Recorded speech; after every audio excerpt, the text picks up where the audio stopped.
Je to Orliak Morský. Všetkých vás pozdravujem. Orliak Morský, u nás pôvodne žijúci dravec, rozpätí krídel, patrí medzi toho najväčšieho. Rozpätie krídel je okolo 2,40 m. Nie, nie na americkej zástave. Tento dravec je... Hej!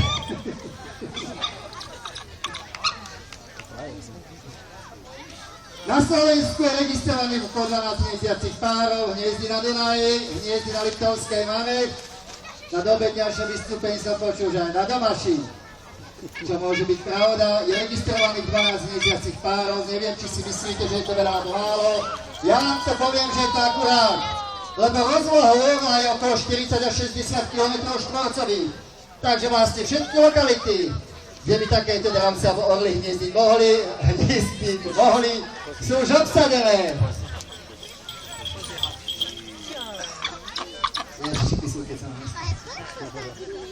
Takže túto orlicu, ktorú vidíte, alebo aj všetky zatiaľ dravce, ktoré u nás lietali, ani jeden z nich nepochádza z voľnej prírody, všetky sú už umelo odchované v zajatí.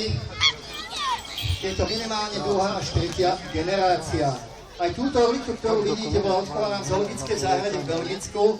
Som jeden z mála majiteľov, ktorí ju majú v súkromných rukách.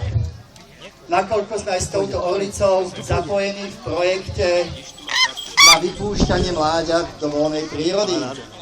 Táto orlica je imprintovaná, čo to vlastne znamená. Od samého začiatku bola odchovaná ľudskou rukou, bez zásahu ďalšieho orla.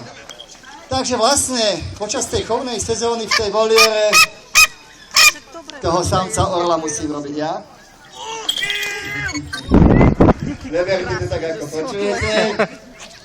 Je to vlastne tým, ja to hniezdo postavím a naozaj každý vyhádže. Ja viem, že som to vravila, pretože si škaredý.